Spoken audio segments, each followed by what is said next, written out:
Hello everyone and welcome to the science video class. Today we are taking chapter number 4, heat. So in this video we are going to learn about conduction, conductors, insulators, convection, sea breeze, land breeze, radiation and choice of colors in our life. So first of all, we should know about the flow of heat. Heat always flows from a hotter object to a colder object. Heat always flows from an object which is at higher temperature to an object which is at lower temperature, and this is called as transfer of heat. The flow of heat or the transfer of heat stops when the two objects attain the same temperature. Now, let us know about the various modes by which heat flows. So, there are three different ways by which heat flows from one body to another. These three modes of transfer of heat are as follows. Number 1, conduction. Number 2, convection. And number 3 is radiation. So, let us first discuss about conduction. The transfer of heat from the hotter part to the colder part of a material by direct contact is called conduction of heat. It occurs without the movement of a particle as a whole. It takes place between the two parts which are in direct contact with each other, and it always takes place in the solids only. So let us know how heat flows by the method conduction. So you know all that the particles of solid are very closely packed with each other and they have a very little space between them. So these particles cannot move through a distance, or they can only vibrate at their fixed position.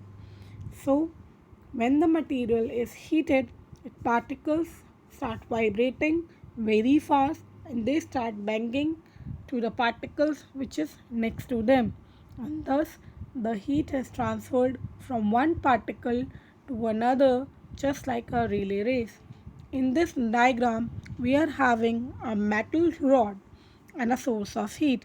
When this metal rod comes in contact with the source of heat, the end point of the metal rod which is in contact with the direct source of heat start heating, and the particles at that end point starts heating.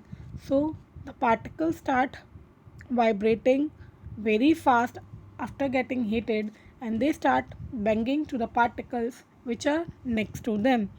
The particles which are now gets heated start vibrating again and they start banging to the particles which are next to them, and this process continues till all the particles of the metal rod gets heated up, and this is how the heat transferred from one end point to the another end point of the metal rod.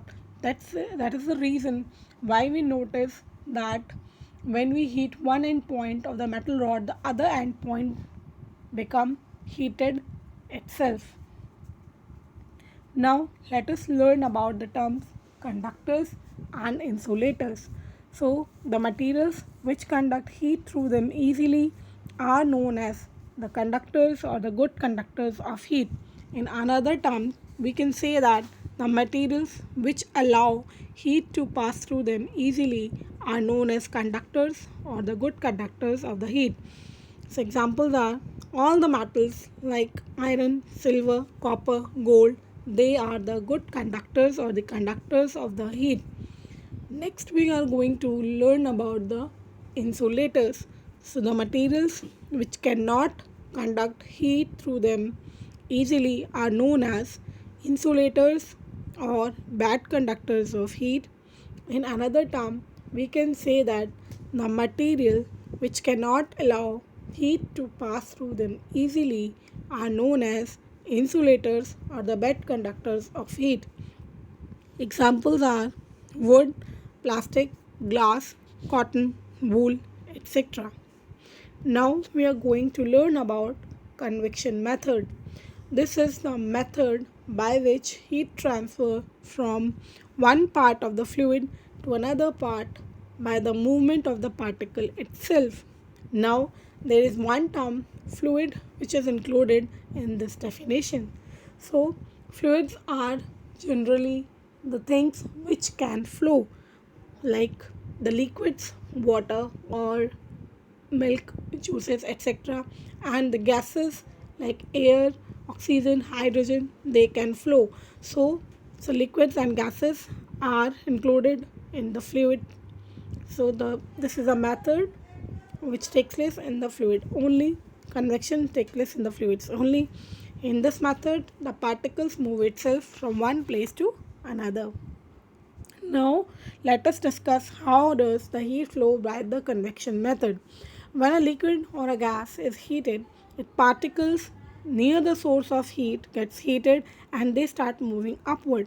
So, the space left by them is quickly filled by the colder particles from the surroundings, and these particles get heated and they rise upward, and this whole cycle continues till all the fluids gets heated up. In this diagram, the red arrow represents the particles which gets heated first and they start moving upwards. And the blue particles are the particles which were in the colder surroundings and they start moving downwards to cover the space which are created by the particles which get heated first. And this whole thing represents the convection current.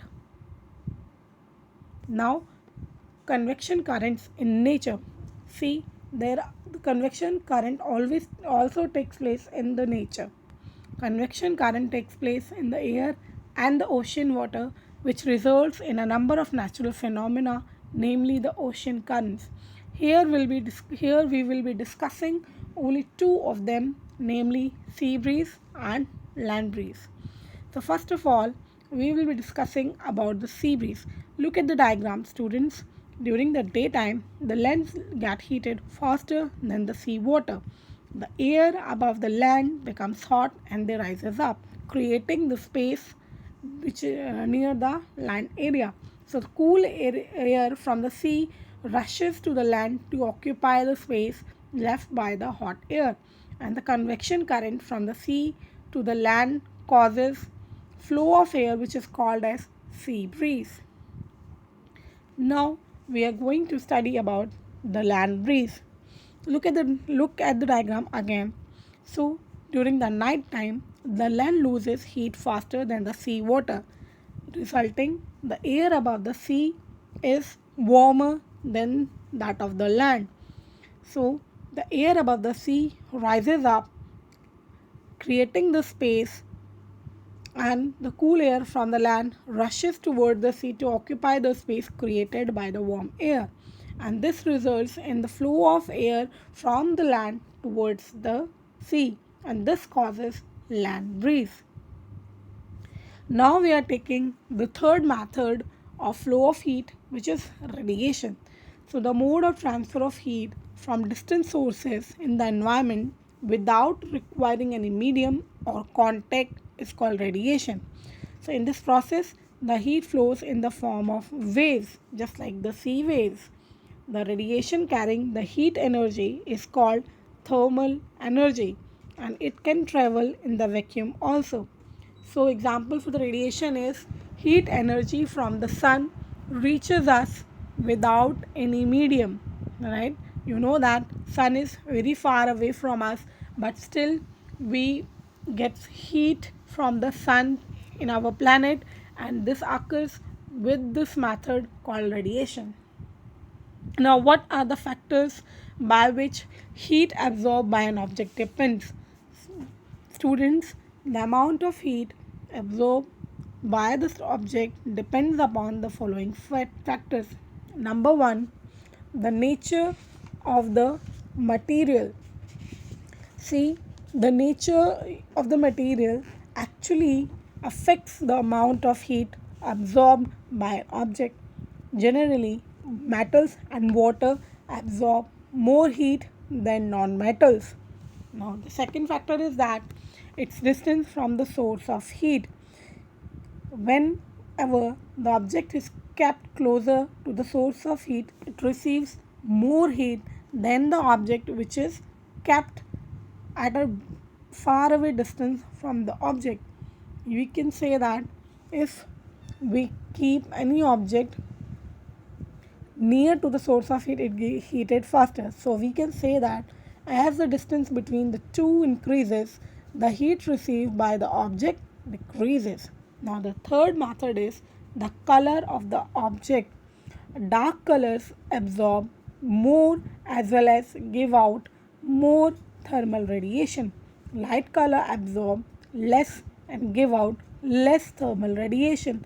Thus, black color absorb the maximum and give out the maximum thermal radiation, whereas the white and the silver colors absorb minimum and give out minimum thermal radiations. Now we are going to discuss about the choice of color in our life. Number 1, we wear light color clothes in the summers and dark color clothes in the winter. Why? Because light color clothes, they reflect most of the heat falling on them, and that is the reason in the summers we like to wear light colors clothes in the summer, and it keeps us cool. Next is the why we wear dark color clothes in the winters. The dark color clothes are preferred in winters because they absorb more heat from the surroundings during the daytime. Always remember that we should wear only black color only during the daytime in winter, because black is a good radiator. Also, it gives out more heat of the body during the night time, and the user will feel colder. So we should wear the black color in winters during the daytime only. Second is, the bottom of the cooking utensils are painted black while sides are kept sparkling bright. This is done so as to absorb the maximum heat through the bottom and radiate minimum heat from the sides.